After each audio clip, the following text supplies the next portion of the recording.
Hey, it's your guy Tyrrell back with the interviews. PSG, Napoli, both sides looking to capitalize on Liverpool's loss today. However, they drew once again. Where did they go wrong? Where did they go right? Don't worry, here at the interviews, we've got you covered. So on this edition of the interviews, we're going to break down PSG against Napoli.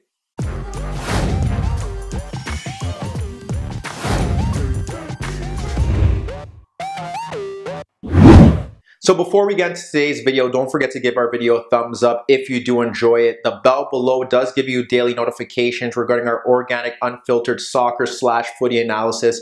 And don't forget to subscribe to our channel. In today's video, we're going to break down the first half, see how both sides look to approach the game, how Neymar was the key catalyst in that first half, then get to the second half and see how Napoli were able to storm back and why the game fizzled out towards the end. But first, let's get to the starting lineups. We look at PSG. Supposed to be more of a 3-4-3, ended up being somewhat of a 3-5-2. You had Mbappe and Neymar up front. In midfield, Di Maria, Verratti, and Draxler. Out in the wider positions, Meunier and Bernat. Then we get to Napoli, more of a 4-4-2. Mertens and Insigne up front. Out in wider areas, they went with Fabian Ruiz. And then they also went with Callejon, and in midfield, Alan and Hamšík. So first, let's see how both sides approach the game, 3-5-2 against 4-4-2, and see which side was able to get the advantage in the first half. So 4-4-2 against 3-5-2, what we see here is that unlike their league game against Lille where they played more of a 3-4-3, they added Di Maria into the midfield to ensure that they weren't overrunning that issue in that position based on the fact that Napoli's forwards do like to drop into deeper positions to help out Alan and Hamšík to pick up the ball. And they also had Fabian Ruiz who could drop in a bit more narrow and offer that third man midfielder if need be. So they were set up like that, and it didn't really harm them because based on the fact that they could drop into a defensive 5, and they had 8 men playing behind the ball, which has been very key for PSG. They've looked very shaky. They've played very open in Europe. Here, you have 8 men behind. You have 8 men behind the ball. You have the counter-attacking threat of Neymar and Mbappe. It looked like a much more sturdy approach rather than previous approaches in the past. When you think about it, when they set up like this, what happens here is that you could still have Mbappe and Neymar press the center backs to ensure that they are unable to get onto the ball. You keep compact in midfield. If the ball switches out to the wider players in Maksimovic or Mario Rui, you have Draxler who could push out. You have Di Maria who could push out into those zones, and with even Callejon or Fabian Ruiz pushing a bit forward, you have the wing backs who could keep them occupied, and then you still have the 3v2 at the back. So that was how they were looking to go about it. That was pivotal. When they press from the front, same thing. You have the wider players, fullbacks pressing the wider wing backs pressing the fullbacks. You can push out Di Maria and you could push out Draxler to Alan and Hamšík. We saw often Di Maria dropping off to Hamšík when he moved a bit deeper. And then again, you still have your advantages out in those wider areas if need be. So that is pivotal for them as well because you have Verratti who could pick up a man. You have a spare center back. It just works out that Napoli weren't really able to play out of the back, and that was key for PSG. As for Napoli, when you think about it, their real chances and what they were looking to try to do is that they were able to play the balls into those channels. They were trying to spring Mertens and Insigne in behind the advanced wing backs, and that would have to push out Tyrrell or Marquinhos to push out and try and stop them and pull them out of their comfort zone. That didn't really work out. You think about Napoli's, one of their better chances was well-worked move, and it led to Mario Rui firing across, overhit, and then you think about another opportunity where Maksimovic was able to get the better of Draxler and he poked it into Insigne, but Insigne was able to pop it up. It was very intelligent, but he fired his shot over the net. Besides that, they didn't really have any chances. This was more about PSG and how they were able to break in behind.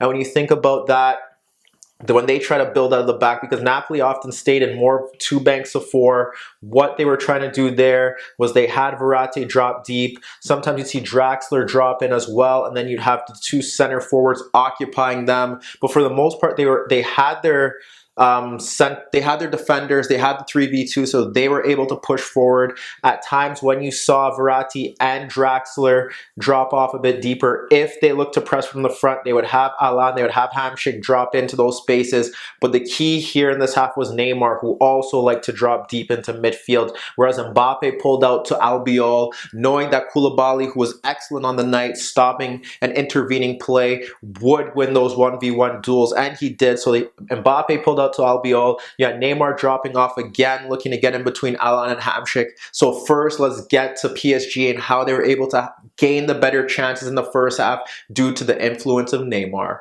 As stated previously, Neymar was the key player for PSG in the first half. He often had to drop off a bit deeper to get on the ball because service wasn't being provided to him. But whenever he did that, he was virtually unstoppable. He created some of their best moves. And to be honest, they were up ahead 1-0 going into halftime. It probably should have been more. When we look at some of the chances that they do create, we see it from the first one that he had to drop as deep as Verratti to pick up the ball. And he picks it up between the two forwards, and what happens is Verratti lays it off to him. Fabian comes across. He's able to run past him and slide it over to Meunier. From that point, you have Rui and you have Hamšík dropping off into that space, but what happens is that Di Maria moves ahead of Koulibaly, occupying him. What happens there is that he's able to play the pass into Di Maria, and what Di Maria gets closed down by Koulibaly and Hamšík trying to recover. You still have Neymar making the run.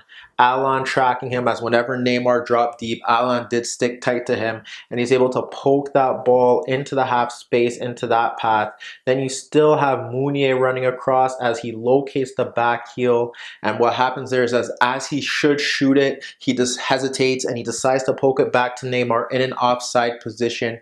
But again, you see how Neymar was able to drag markers in. They were able to pull Napoli's defense out of position, and that was really key for PSG, and it continued as the half wore on. We'll get to another opportunity here where what we see is Neymar dropping deep to get onto the ball, and he drops off, and Draxler is able to poke it in between Mertens and in between Alan. So he pokes it in between them.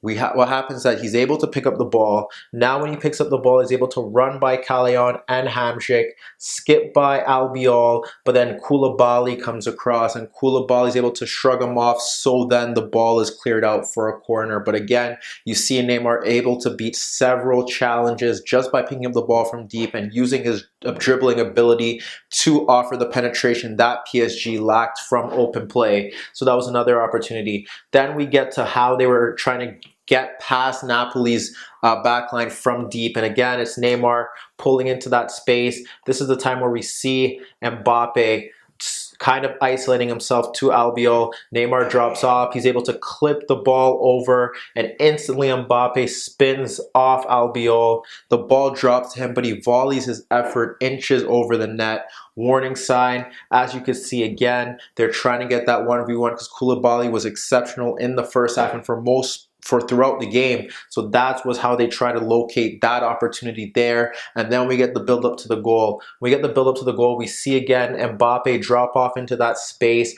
just ahead of Albiol. What happens is that Bernat is high, so he holds off Maximovic, and it's Neymar again dropping into that left channel. He's closed down, and when he's closed down, you see him here, and he's still able to locate that pass. He clips it into the channel. What happens is that Mbappe spins off Albiol. So when he spins off Albiol, and he drops into that space between them, Albiol has to come over. What happens is that Bernat continues his run. Koulibaly comes over. He's able to pull back the ball for Bernat, who drives into the box, able to fire his effort on goal. We saw Mbappe try to get the better of Koulibaly out in wider areas, but this was the key for PSG in the first half. Neymar dropping off in between the two center midfielders ahead of either Mertens or Alan, and he was able to really dictate the tempo of the game, skipping past Fabian Ruiz, skipping past all the markers, creating the chances. Eventually it led to a goal, and now it's about whether PSG can control this game and take it into the second half and kill it off. But we saw a resurgence from Napoli in the second half, so let's get to that. Coming into the second half, Napoli did press a bit higher, a bit more adventurous. There was more energy. It made sense that they would press with more of the front four looking to close in, have the fullbacks push off a bit higher, and then look to get the shuttlers or get Alan and Hamsik to drop off and press from the front. You saw Hamsik kind of dropping off and pressing on Verratti when he did drop off a bit deeper. But that is what they initially wanted to do, but it didn't even come down to that based on the fact that PSG dropped off into more of that 5-3-2 as the game wore on.